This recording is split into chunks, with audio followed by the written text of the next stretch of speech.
सालवी समाज विकास संस्थान के ये वार्षिक अधिवेशन 2023 में मंच पे उपस्थित साड़ा की विधायिका माता गायत्री देवी जी, रायपुर पंचायत समिति के प्रधान शिवराज सिंह जी, ब्लॉक अध्यक्ष कुलदीप जी त्रिवेदी जी, प्रेम जी पंचायत समिति सदस्य और आपके समाज के सभी अध्यक्षगण, पदाधिकारीगण, हमारे नवरत्न जी, लीलाधर जी अध्यक्ष नवरत्न जी, हमारे जगदीश जी नारी, हमारे गढ़वा के सरपंच लेखा सालवी, सुरेश बोराना के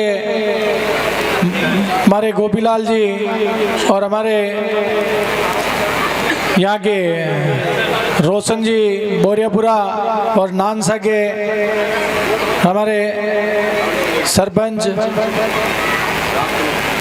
रामचंद्र जी, तो क्या बोल रही होते। आज आप देखो जिस तरह मेरे अंकल जी ने बताया कि जो नेता समाज का प्रतिनिधित्व करते हैं और समाज सुधार की बात करते हैं वो धीरे धीरे राजनीति की ओर परिवर्तित होते हैं। उन्होंने समाज को बना रखा है कि हम समाज का काम करेंगे, पर उनका उद्देश्य कहीं न कहीं राजनीति में प्रवेश करना है। पर आप एक चीज नोट करना कि इस रायपुर पंचायत समिति की 22 ग्राम पंचायतों में कम से कम 3 से 4 सरपंच सालवी समाज के हैं। ये सबसे बड़ी भाग्य की बात है। आज सामान्य सीटों पे भी एक समाज का प्रतिनिधित्व कर रहे हैं और सालवी समाज ही एक ऐसी समाज है जिसने इस रायपुर की धरती पे हेलीकॉप्टर उतारा है। ऐसा साहस दिखाने वाले इस सालवी समाज के सुपूतों और एक आज हम जिस पूरा हिंदुस्तान जिसको पूछता है बाबा भीमराव अंबेडकर, आप किसी से कमजोर नहीं हैं, क्योंकि जब देश आज़ाद हुआ और आज़ादी के बाद जब संविधान लिखने की बात आई थी तो भीमराव अंबेडकर जी को इसकी जिम्मेदारी दी गई। वो जिम्मेदारी इसलिए दी गई, उस समय भीमराव अंबेडकर जी ने वो जो संविधान लिखा और कानून के निर्माता, संविधान के निर्माता बने, उसी के बदौलत आज ये हिंदुस्तान चल रहा है। आज सबकी सीमाएं बंधी हुई है, हर समाज को बांधा रखा है कि किस तरह किस समाज को आगे बढ़ने में राजकीय सुविधाओं का उपयोग किया जाएगा और राजकीय पद पे उनको लाभान्वित किया जाएगा।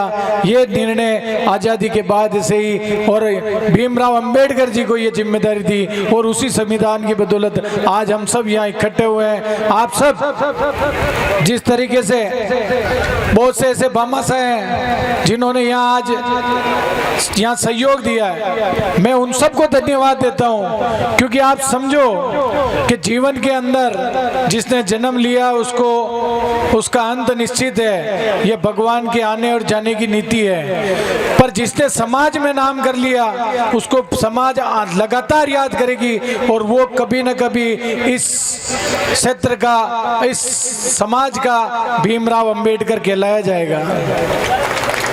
उसके लिए त्याग और बलिदान की जरूरत होगी और एक दृढ़ निश्चय की जरूरत होगी। जिस तरह बेमाली के उनका आज यहाँ स्वागत हुआ, उन्होंने जिस उनके मन की इच्छा जगेगी तभी जाके आज जब इच्छा जगेगी तो जाके आज इस समाज में उत्थान होगा। जिस तरह मंच में संचालन कर रहे हैं, हम ये मानते हैं समाज को देखकर इस समाज में जो स और माज जितना अपन समझ के इसको माजेंगे और सुधारेंगे उतना ही समाज अपना आगे बढ़ेगा।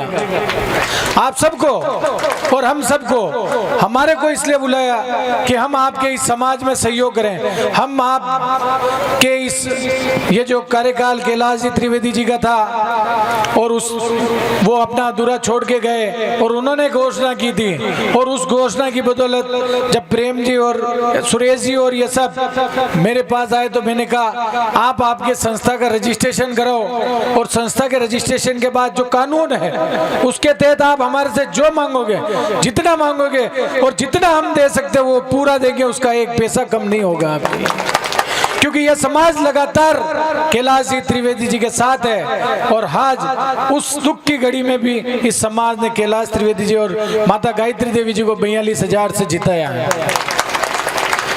पर समाज के जो चलन है और उसको सुधारने की बात है, तो जो ये युवा पीढ़ी है और बुजुर्गों का आशीर्वाद लेकर और युवा पीढ़ी को सुधारना होगा। जिस तरह नशे की लत की ओर, जिस तरह दूसरे समाज के दूसरे कुरीतियों की ओर जो आज जो दूसरे कर रहे हैं वो सुधरते जा रहे हैं और उनको अपन अपनाते जा रहे हैं, ऐसा अपनी समाज में, आपकी समाज में नहीं होना चाहिए। मैं जिस तरह आप बता रहे हैं, मैंने बताया आपको कि जो भी आप, क्योंकि ये वो संस्थान, ये जो इस जगह है कि जहाँ मेरे पिताजी की आज वो मेरे सामने कैलाश जी त्रिवेदी जी समाज की संस्थान से कहीं दूर नहीं है।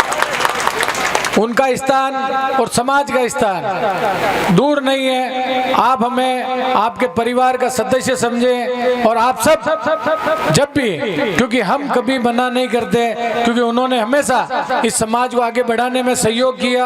आप बढ़ें और हमें मार्गदर्शन दें कि हमारे को इस जगह की आवश्यकता है। आज इस समाज के बहुत से ऐसे सचिव हो, शिक्षित टीचर हो, ये सब इस समाज का प्रतिनिधित्व कर रहे हैं। कानून के निर्माता भीमराव अंबेडकर जी हैं। आप जो कहेंगे उस पे गायत्री देवी जी के सिग्नेचर होंगे। और जो घोषणा तभी करनी चाहिए, क्यों कि घोषणाएं तो बहुत होती है पर उसकी पालना जो अगर कर दे उसी को असली राजनेता कहते हैं। जिस तरह शिवराज सिंह जी कह रहे हैं कि मैं घोषणा नहीं करूंगा, मैं तो काम करके दिखाऊंगा, इसी तरह आज हम कह रहे हैं कि आप हमें बताएं और हम आपको काम करके बताएं, तभी हम मानेंगे कि आपने हमें बुलाया और मान सम्मान किया। इसकी हम पालना, हम इस जो आपने सिर में हमें वजन दिया, हमें मान सम्मान दिया, उसका तभी हम अब अपना कर्ज चुका पाएंगे जब हम आपको यहाँ कुछ करके दिखाएंगे।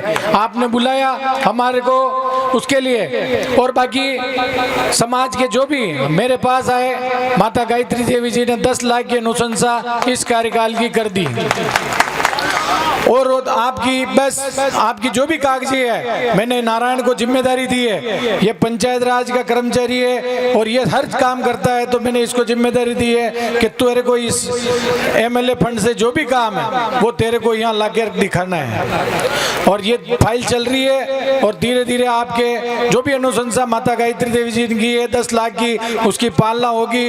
और आने वाले टाइम में, क्योंकि चुनाव नजदीक है, घोषणाएं बहुत से होगी, पर आपको ये ध्यान रखना होगा कि कांग्रेस ही ऐसी पार्टी है जिसने छोटी समाज को ऊपर उठाने का काम किया है। आज जिस तरीके से लोगों को दबाने का काम किया जा रहा है, ऐसा काम कि गरीब को दबाए, कांग्रेस ने गरीब को कहीं मोबाइल दिया हो, कहीं राशन दिया हो, कहीं पेंशन बढ़ाई हो, कहीं उसको जमीन दिलाई हो, कहीं उसका कुआं नाम पे कराया हो, कहीं उसके पट्टे दिलाने का काम कराया हो। हर काम कांग्रेस ने कभी गरीब, तभी तो कहते हैं ये गरीब मजदूर की पार्टी है, जय जवान जय किसान की पार्टी है। इसीलिए आपने हमें बुलाया, मान सम्मान किया, इसके लिए बहुत बहुत धन्यवाद। जय हिंद, जय भारत।